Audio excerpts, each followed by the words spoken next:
اللہ تمہیں مقبول حج کا ثواب عطا فرمائے گا، مقبول حج کا۔ یہ بتائیں کتنی دفعہ پروگرام بنایا کہ آج اس حدیث کی بنیاد پہ حج کرنا ہے۔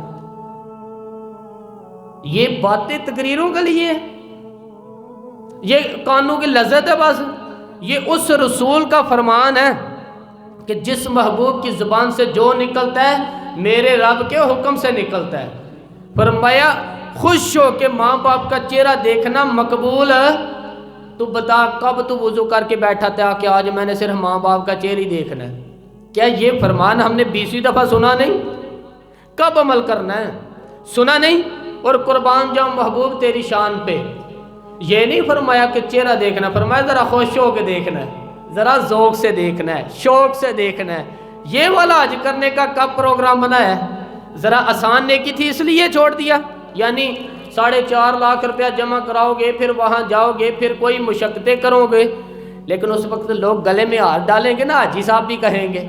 میں کہتا ہوں کہ جو نیکیاں ہمارے سامنے آئیں، جو ہمیں سالوں بیت کے سنتے ہیں کہ ایک دفعہ ماں باپ کا چہرہ دیکھو تو مقبول حج کا ثواب۔ حضرت انس بن مالک کہتے ہیں کہ صحابی نے کہا حضور اگر 2 دفعہ دیکھو تو فرمایا 2 حج، 3 دفعہ دیکھو تو فرمایا 3 حج، 4 دفعہ دیکھو تو 4 حج۔ حضور نے فرمایا تو کتنا پوچھے گا تو میں کتنا بتاؤں گا، تو 100 دفعہ دیکھ۔ اللہ کی رحمت محدود نہیں، رب ایک دن میں 100 دفعہ کا ثواب عطا فرما دے گا۔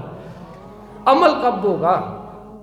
چاہیے نا کہ بندہ نماز پڑھ کے جائے تو صرف اماں کے سامنے بیٹھ جائے، وضو کر کے جائے تو صرف والد کے سامنے بیٹھ جائے، اور وہ کہا بیٹے کیا بات ہے، خوش پڑے تو کہا اماں بس حج کرنے کا پروگرام بن گیا تھا۔ یار کب سٹارٹ؟ یہ نیکی مفت ہے نا، بلے شاہ تو آسمانی اٹھ دیا پھاڑنا ہے، جیرا گھر بیٹھا انہوں پھڑے ہی نہیں، یہ مفت ہے نا جی، فری ہے۔ اور یہاں تو بہت سارے لوگ اماں کے فوت ہونے کا انتظار کر رہے ہیں۔ ہاں یہ ناراض نہ ہونا آپ، وہ باہر بٹھایا وہ ابا جی کو برآمدے میں، کہتے ہیں ان کو گھٹنوں میں درد ہوتی ہے اس لیے وہ اے سی میں نہیں بیٹھتے، تو وہ تو انتظار کر رہے ہیں کہ ابا بس کام ختم ہو جائے۔ وہ جو روز لوگ ہمیں تانا نہیں دیتے کہ تم پوچھتے نہیں، اللہ ماشاء اللہ۔ آپ ناراض نہ ہونا، بڑی ذمہ داری سے بات کر رہا ہوں۔ مجھے لگتا ہے کہ بوڑھوں کو سکریپ کا مال سمجھ کے نا لوگوں نے برآمدوں میں ڈال دیے، جب یہ فارغ ہو جائیں گے تو کوئی لے جائے گا اٹھا کے، تمہیں پتہ ہی نہیں کتنا قیمتی وظیفہ ہے، تمہیں پتہ ہی نہیں۔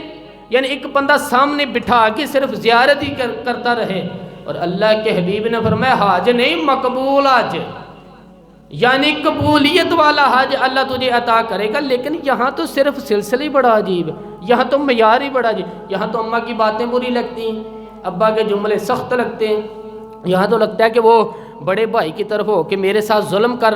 یہاں تو رویے بدل گئے۔ نیکی میں آگے بڑھیں، کوشش کریں دیر نہ ہو جائے، کوئی اور نہ لے جائے وہ نیکی اٹھا کے، کوشش کریں آگے بڑھ کے ہمت کر کے زندگی میں کچھ خیر جمع ہو جائے، کچھ بن جائے، کچھ وظائف ہوں، کچھ عبادات ہوں، کچھ صدقات ہوں، کچھ خیرات ہوں، کچھ ایسے کام ہوں جو ہم نے خزانہ بنا کے رکھے ہوئے ہوں۔ اور سنو بھائی، اگر آج بچہ مجبور ہو کے تیرے پاس آتا ہے اور تو بیٹے کے لیے کچھ کرتا ہے تو بیٹے کو قیامت میں بھی تیری ضرورت پڑے گی، لیکن اس وقت تیرا مال اور اسباب اور جائیداد کام نہیں آئیں گی، تیری نیکیاں کام آئیں گی۔ لوگ ایسے تھے جو نیک تھے تو ان کی ساتھ نسلوں پہ بھی رحم ہوتا رہا، اس لیے کہ ان کا باپ نیک تھا۔